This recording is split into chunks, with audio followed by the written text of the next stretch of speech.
Hey, Hickok here. Well, I had my camera set up. Thought I would do a little Glock cleaning. I have had several people message me and ask me to do a Glock cleaning video, how I clean my Glock, that kind of thing. Well, I'll do a quick one here. I don't do anything all that special, probably about the same thing most people do, but I thought, what the heck, I'll do it. It's my Glock 27. First, of course, you want to make sure it's unloaded. All right. Clear gun. Nothing in it. No magazine, no bullets. Alright. You know you have to pull the trigger. Trigger needs to be back before you can break it down. Take the slide off. Barrel out. There we go. Alright. If any of you have difficulty breaking one of these down, maybe I should have. Some of you new Glock owners, you just recently gotten into the Glock. Let me put it back together here.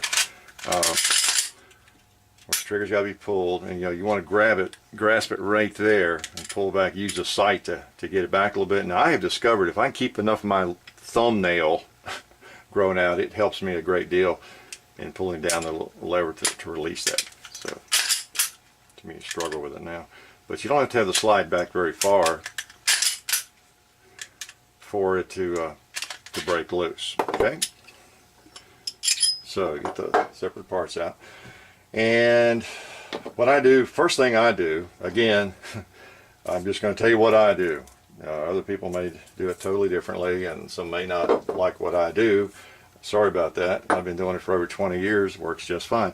One of the things I use, I went to a different lubricant about, I don't know, it's been at least 10 years ago for some of my cowboy guns and things, and then I began trying it on my modern guns, and so for a long time it's all I've used on any of my guns, and I'm not selling this stuff. They're trying to sell you on it. It's ballistol. I call it ballistol. I think they pronounce it ballistol, but it's just pretty big good stuff for me. And what I do is I spray down the barrel. Now this barrel's clean, but I'm going to go ahead and do it in the interest of the video. I just spray on the ballistol down in there. This whatever cleaner lubricant you use. I soak the barrel in it, outside and inside.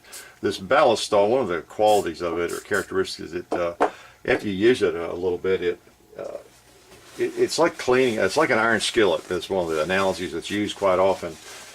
Whatever metal you clean with it continually, it gets kind of a slick surface, and it's kind of like a cured iron skillet. If some of you know what that means, I cook on an iron skillet, so I know well what it means. When I fry eggs on several times a week, and I never have to scratch and mess with it. It just cleans up. I just wipe it out with a paper towel when I'm finished because it's been used so much. So it is very similar to that. And I have noticed I get less leading after I've used ballistol on a gun for a while. So for whatever that's worth. But you need to do your own research on that. And that's like motor oils. Everybody has their favorite motor oil and their favorite gun cleaning solution. So I don't want to unduly influence you on that. You can't even get this stuff in a lot of places anyway. So what I do is I go ahead and put that on the barrel. For one thing, ballistol it's not like acid. It doesn't just eat everything up immediately. It works a little bit better if it has a little bit of time.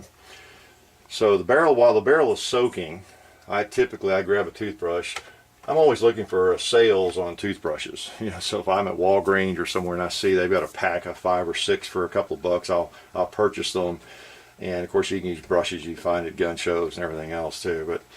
And I while that's soaking, I take a toothbrush and I work on the receiver, the gun, and here I make sure I get any kind of excess powder, which there rarely is any, but I just hit it with a clean toothbrush, no oil on that toothbrush at all. I don't touch any of this at all with oil. I mean, I keep it far away from that. So I just get the worst of the carbon off, And if it's looking like there's quite a bit of carbon, something else I'll do is I'll get me a little, I may just pour out some alcohol. It's this extremely unusual solution. I'll just take a little alcohol, rubbing alcohol. I guess denatured would be a little bit better.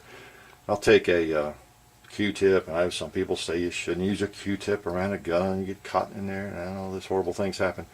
And I'll just dip it down in there a little bit, sometimes without the alcohol, just depends on how dirty the gun is and when the last time I gave it a really thorough cleaning. So I'll just, you know, get some of that carbon out.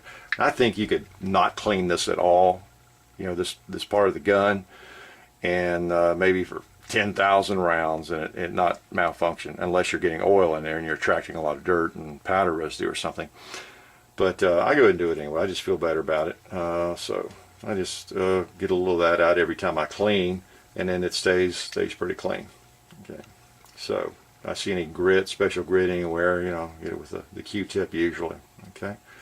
And then the brush, the toothbrush. Again, this is a dry, fairly new toothbrush. I cycle the toothbrushes as they get dirtier and dirtier. Then I move them over to another stack over here, where I actually use them with oil on them, maybe to brush the barrel, you know, on other guns and Glocks and everything. So I have two basic stashes of toothbrushes. Those that might be a little dirty have a little carbon on them, but they have no oil, and they don't even get brushed over oil virtually. So I like to keep those separate.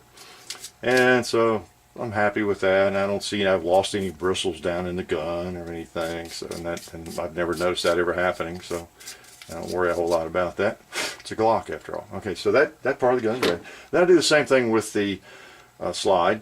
I look under here, and you'll have some carbon there, and you know, the firing pin block special will have carbon coating on it, and then here I'll, you know, rake it across there. Again, there shouldn't be any oil in there really, so I'm still kind of working with a dry brush. Okay? I'm just brushing it out, getting the worst of that, and I may use my Q-tip with a little alcohol if it's got a lot of carbon on it in the face of the bolt there, you know, and I'll hit that, you know, like that, get that excess out. And I never get anything with oil on it around, you know, the action here, just a little alcohol maybe. Okay, and of course it's clean now, and I'll run a Q-tip up through there. And again, I'm careful. I make sure I don't leave any cotton anywhere, you know, that sort of thing, any fibers. And I've been known to, depending on the gun, sometimes a pipe cleaner, you know, is good for that. You can curl up a pipe cleaner if you see something in there you can't get with a Q-tip, you know, in an area behind that extractor, you know, kind of thing. So, you know, any kind of pipe cleaner, or sometimes even a Q-tip, you make sure you got that. The toothbrush works well there too. Of course, hitting that extractor, you know, behind there, getting that carbon deposits out of there. What little there might be. Usually there's not a lot in a Glock. Okay. And to where it looks clean, you know, and I'm happy with it. And I make sure I have no oil. I've not got any oil around that firing pin hole or in the back, anywhere there. Don't want any oil there. The front, that's a different matter. The front of the slide, yeah, a little oil won't hurt it. All right. So I look at that. Okay, I got that in pretty good shape. It's ready to go. Let's set it back over here. Spring. Yeah, usually stays pretty clean. I might every now and then hit it with a toothbrush just to make sure it doesn't have undue amounts of carbon deposits on it. Put it aside, and all I have left is the barrel, of course. Barrel's been soaking. Let's get rid of this alcohol. I don't want to have a little surprise fire or anything around here. We got enough flammables with gunpowder everywhere. Okay. So the barrel, what do I do with it? Well, you're firing jacketed ammo, so the barrel is not full of lead or anything. I get that's the 40 caliber, so I need my 40-45 rod here. I tend not to use bore snakes on a Glock. Some of you probably do. I like bore snakes. I use them on my rifles and shotgun and everything. I even have one for the 40 caliber, I think, somewhere. I just tend not to use it. I forget about it. They're so simple. It's like, why do you need to use a bore snake? I still use the old rod. And I run a patch through there, pretty stiff, and I'll usually soak it first, but since the gun wasn't even dirty, I didn't do that.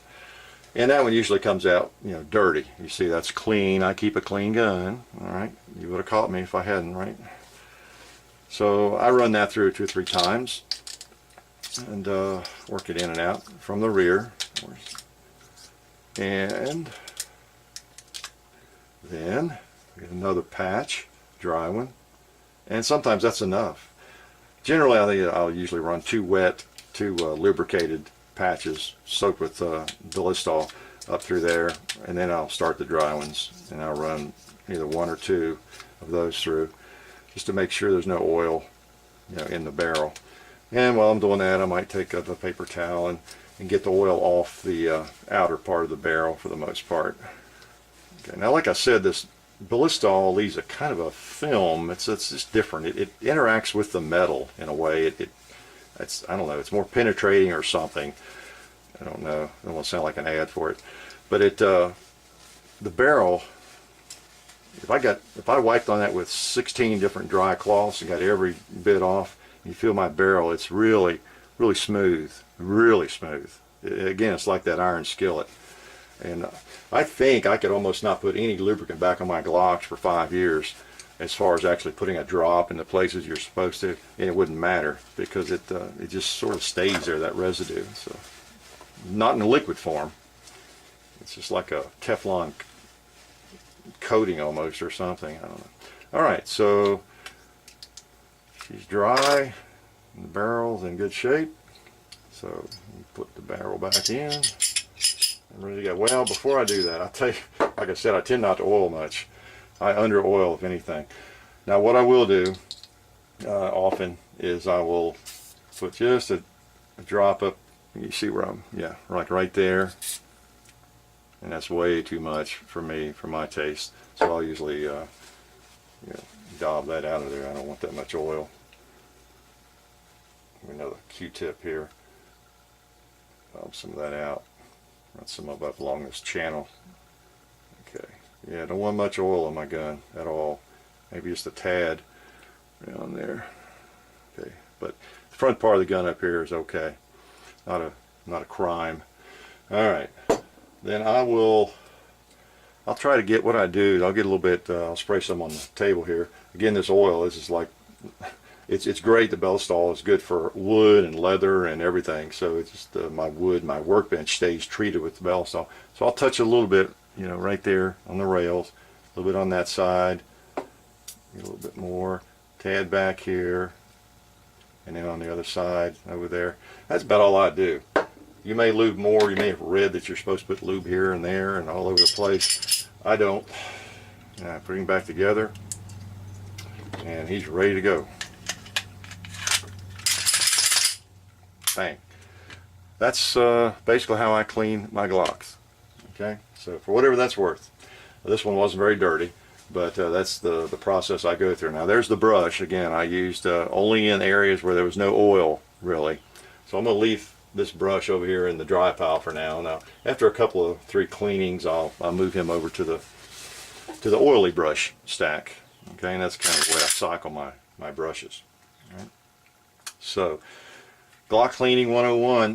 That's what I do. I can't think of anything else. Now, that's just basic cleaning when you fired the gun.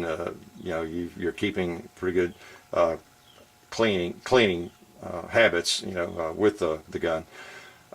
What I might show you in another video is what I do with the slide. About once a year or once every 6 months, depending on how much I shoot the Glock, and also how that gun is used. If it's one that just sits in the safe most of the time, you know, I may not think about it too much. Or if it's strictly a range gun, you know, I don't worry about how often I do it as much. But depending on the importance of the gun and how often it's used, I try to take the slide apart every few months, or at least once a year at a minimum. Okay, make sure that firing pin channel, the striker channel, is clean, and that can cause problems if it's not, or if you get oil in there. So I feel better, I sleep better at night if I know that all is clean. But on just your basic cleaning, if you've been to the range, that's what I do.